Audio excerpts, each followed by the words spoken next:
मैं क्षेत्र में गई और मैंने लोगों से बातचीत की।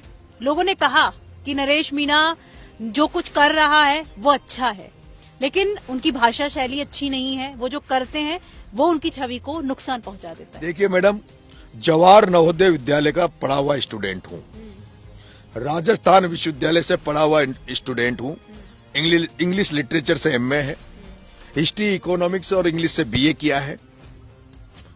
जो जैसे शब्दों में समझता है उसको वैसे शब्द बोलने पड़ते हैं। किसी का आत्मसम्मान है। अब आप मान लीजिए कोई भीड़ में बैठा हुआ है और आप उसके लात मार दे या आप शब्द कह दे। पता नहीं कि जिसको लात मारी उसने क्या कहा।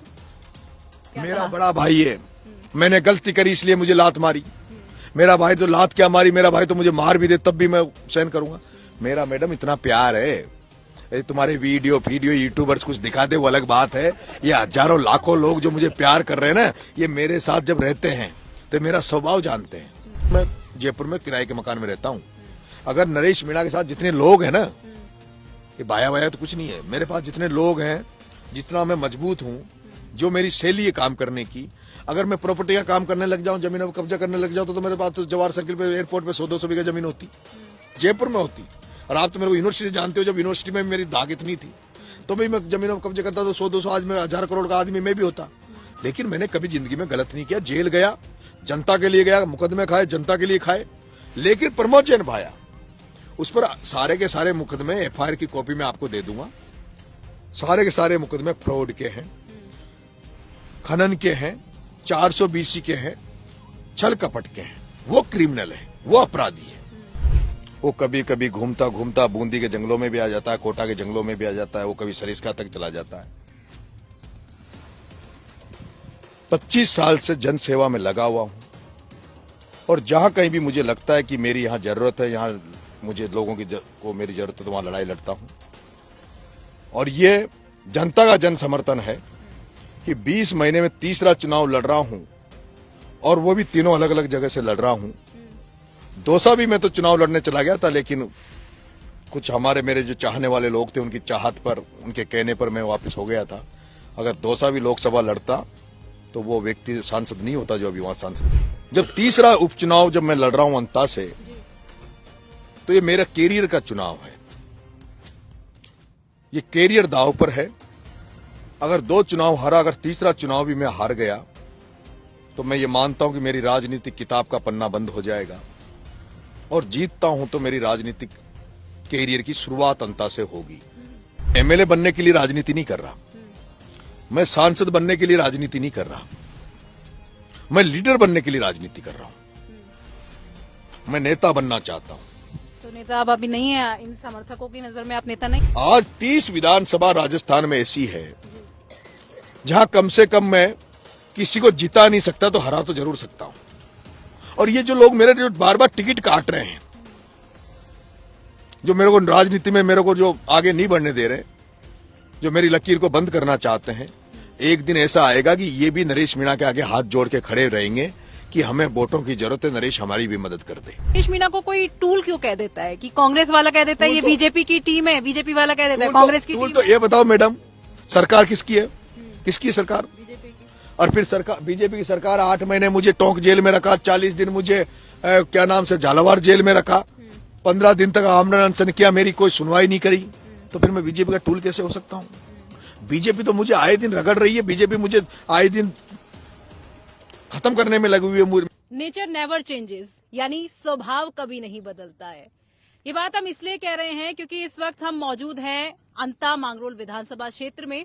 चुनावी प्रचार चल रहा है। 11 नवंबर को इस सीट पर चुनाव होने हैं और नरेश मीणा भी चुनाव प्रचार कर रहे हैं।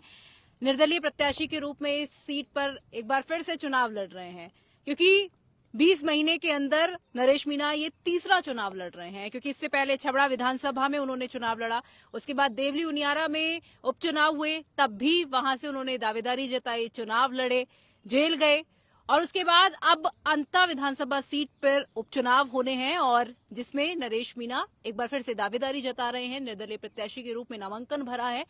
हमारे साथ खास बातचीत के लिए खुद नरेश मीणा ही जुड़ चुके हैं। नरेश जी, 20 महीने में तीसरा चुनाव है। जी मैम। कैसा लग रहा है ये चुनाव लड़कर? किस तरह की तैयारियां हैं? कैसा प्रचार चल रहा है? मैम, पहला जो चुनाव था मेरा छबड़ा का, वो उपस्थिति दर्ज कराने का चुनाव था, एक तरह से देखा जाए तो। जी। मैं अपने लिए एक जगह ढूंढ रहा था राजनीति में, कि बरसों से राजनीति में रहने के बाद, टिकट मांगने के बाद जब मेरे को टिकट नहीं मिल रहा था तो एक बार मुझे निर्दलीय लड़ना था, तो मैंने छबड़ा लड़ा, लेकिन अपेक्षा से ज्यादा मुझे वहां वोट मिला 45,000।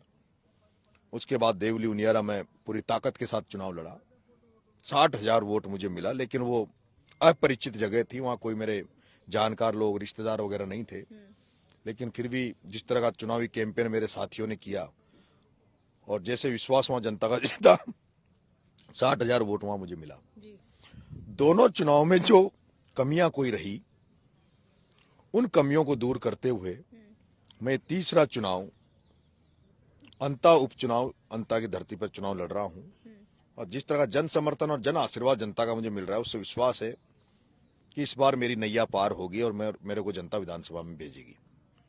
नरेश जी, लोग ये भी आरोप लगाते हैं कि नरेश मीणा अपनी विधानसभा बार बार बदलते रहते हैं। पहले छबड़ा गए, फिर उसके बाद दौसा से भी दावेदारी जताई, उसके बाद देवली उनियारा गए, अब अंता में चुनाव लड़ रहे हैं। तो ऐसे में आपकी कोई स्थायी जगह नहीं है जहां से आप चुनाव लड़ सके। और ऐसा भी कहा जाता है कि कहीं और भी हो, अगर बिहार में भी विधानसभा चुनाव हो तो वहां भी नरेश मीणा चुनाव लड़ ले। देखो मैम, रणथंभौर का शेर केवल रणथंभौर में नहीं रहता, वो कभी कभी घूमता घूमता बूंदी के जंगलों में भी आ जाता है, कोटा के जंगलों में भी आ जाता है, वो कभी सरिस्का तक चला जाता है। 25 साल से जन सेवा में लगा हुआ हूं और जहां कहीं भी मुझे लगता है कि मेरी यहां जरूरत है, यहां मुझे लोगों की को मेरी जरूरत है, तो वहां लड़ाई लड़ता हूं। और ये जनता का जन समर्थन है कि 20 महीने में तीसरा चुनाव लड़ रहा हूं, और वो भी तीनों अलग अलग जगह से लड़ रहा हूं। दौसा भी मैं तो चुनाव लड़ने चला गया था, लेकिन कुछ मेरे जो चाहने वाले लोग थे, उनकी चाहत पर, उनके कहने पर मैं वापस हो गया था। अगर दौसा भी लोकसभा लड़ता तो वो व्यक्ति सांसद नहीं होता जो अभी वहां सांसद बैठा है। चुनाव, जब तीसरा उपचुनाव जब मैं लड़ रहा हूं अंता से, तो ये मेरा कैरियर का चुनाव है, ये कैरियर दांव पर है। अगर 2 चुनाव हारा, अगर तीसरा चुनाव भी मैं हार गया, तो मैं ये मानता हूं कि मेरी राजनीतिक किताब का पन्ना बंद हो जाएगा, और जीतता हूं तो मेरी राजनीतिक कैरियर की शुरुआत अंता से होगी। मुझे कुछ समर्थन मिला होगा, विश्वास मिला होगा अंता में। अंता के लोगों ने से बात करने पर उन्होंने जिस तरह से मेरे को बुलाकर और जिस तरह से समर्थन देकर मुझे यहां अंता के चुनाव में खड़ा किया है, आज दिन तक मैं कोई भी चुनाव बिना जन समर्थन या बिना लोगों से पूछे नहीं लड़ा। जहां कहीं भी तीनों जगह खड़ा हुआ तो लोगों से वहां से आकलन किया, सर्वे किया, उस आधार पर चुनाव लड़ा।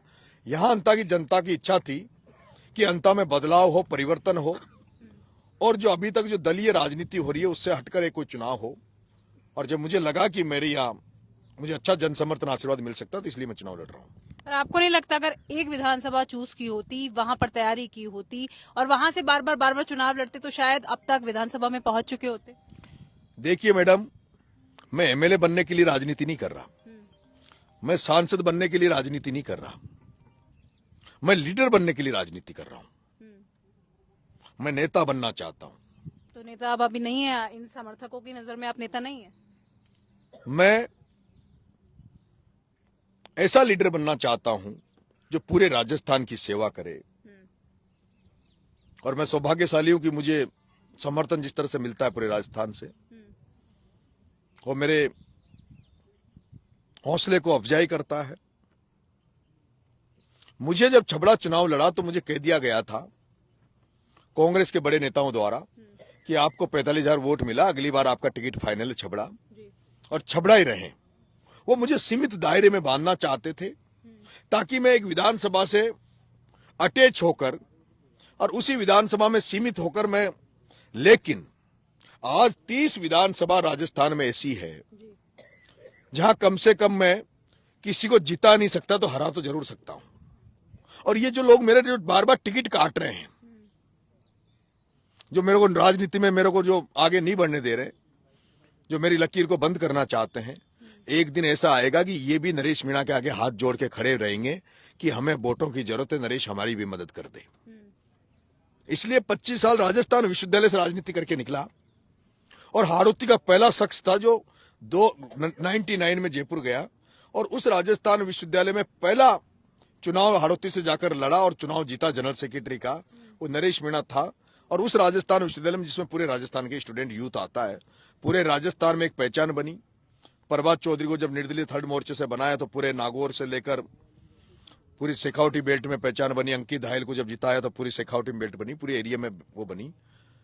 मैं चाहता हूं एक ऐसा लीडर बनूं जिसको जो ज्यादा से ज्यादा लोगों की सेवा करे, एक सीमित दायरे में नहीं रखे। मैं तो अभी मध्य प्रदेश में एक चांचोड़ा विधानसभा है, वहां एक डैम का काम, बांध का मामला चल रहा है और वहां हजारों लोग विस्थापित हो रहे हैं। वो बहुत बड़ी संख्या में मेरे पास आए थे कि हम आपकी जरूरत है, वहां आंदोलन कर रहे हैं। अभी डूंगरी बांध में सवाई माधोपुर में एक आंदोलन चल रहा है, वहां भी मैं गया तो वहां भी हजारों लोगों ने आशा करते हैं कि नरेश मीणा हमें विस्थापित होने से बचाएगी। तो मैं सीमित दायरे में नहीं रहना चाहता। मैं राजस्थान की राजनीति में बड़ा जो ओहदा है उसको प्राप्त करना चाहता हूं, उस पर जाना चाहता हूं। तो उसके लिए एक सीमित दायरे में बनकर काम नहीं करना चाहता। मैं इन बातों